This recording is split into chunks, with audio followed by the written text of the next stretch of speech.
আসসালামু আলাইকুম।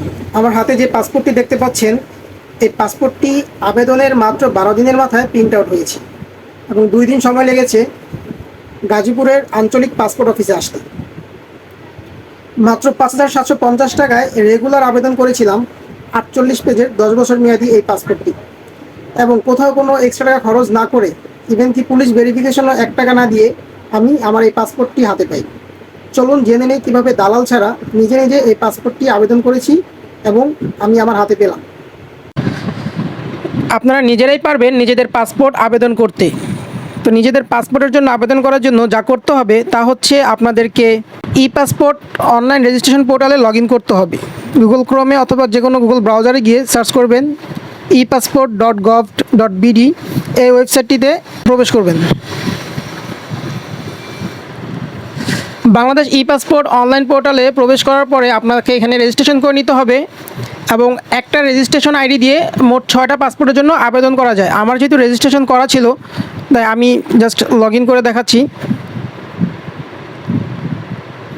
Email address এবং পাসওয়ার্ড দিয়ে লগ ইন করবেন। এখানে দেখতে পাচ্ছেন আমার নাম, পাসপোর্ট টাইপ অর্ডিনারি, রেগুলার। যেহেতু আমি পাসপোর্টটি অলরেডি হাতে পেয়েছি তাই এখানে পাসপোর্ট ইস্যু লেখা আছে অলরেডি। আপনারা যারা নতুন পাসপোর্টের জন্য আবেদন করবেন তারা এই ওয়েবসাইটটিতে লগ ইন করবেন এবং রেজিস্ট্রেশন করার পরে apply for a new passport এখানে ক্লিক করলেই হচ্ছে আপনি আবেদন করতে পারবেন।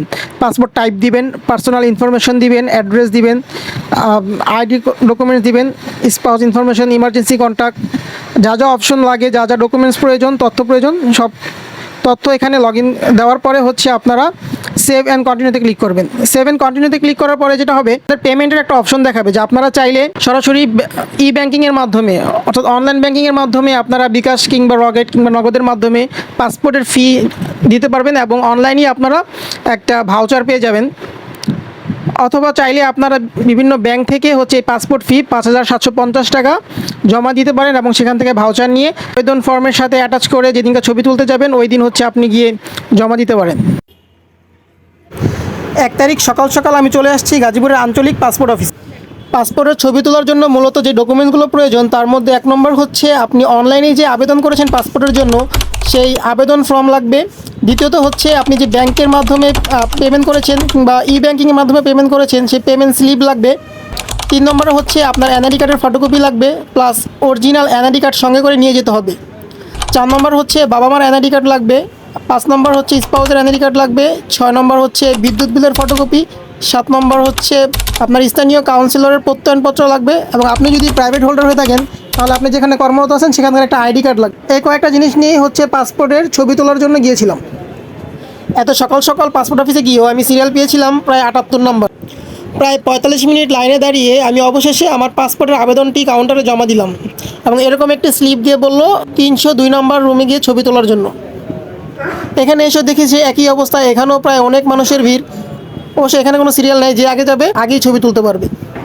একটা জিনিস খেয়াল করলাম যে আগে যেরকম কোনো দালালের মাধ্যমে করলে কোনো সিরিয়াল ধরা লাগতো না, সুন্দর করে হচ্ছে সবার আগে নিয়ে আসতো, এখন আর সেটা করা যাচ্ছে না।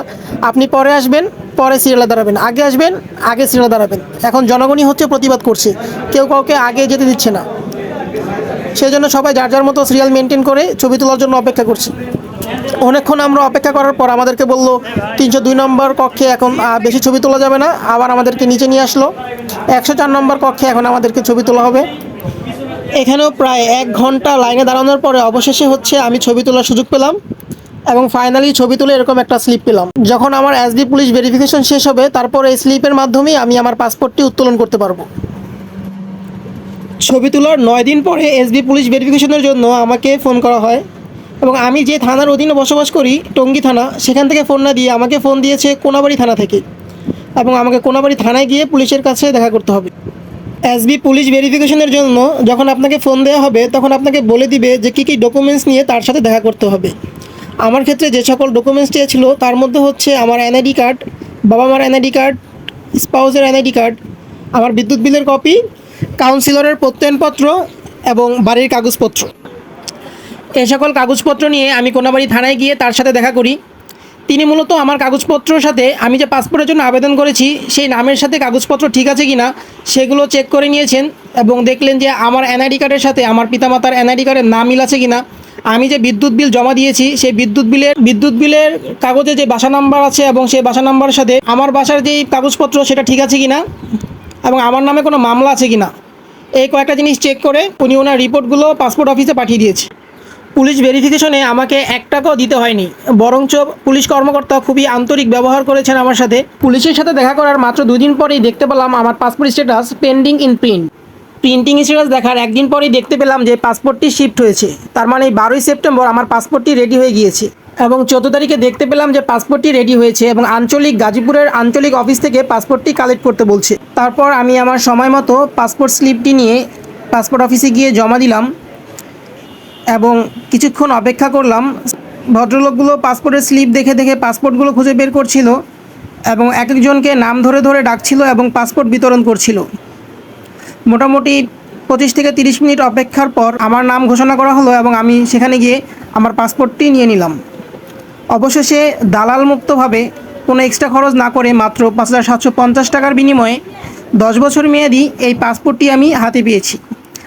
আপনারা যারা পাসপোর্টের জন্য আবেদন করতে চান এবং যদি আপনাদের সকল কাগজপত্র ঠিকঠাক থাকে তবে আপনারাও দালাল মুক্তভাবে মাত্র 5,750 টাকার বিনিময়ে 10 বছর মেয়াদি 48 পেজের এই পাসপোর্টটি করে ফেলতে পারেন। ধন্যবাদ সবাইকে।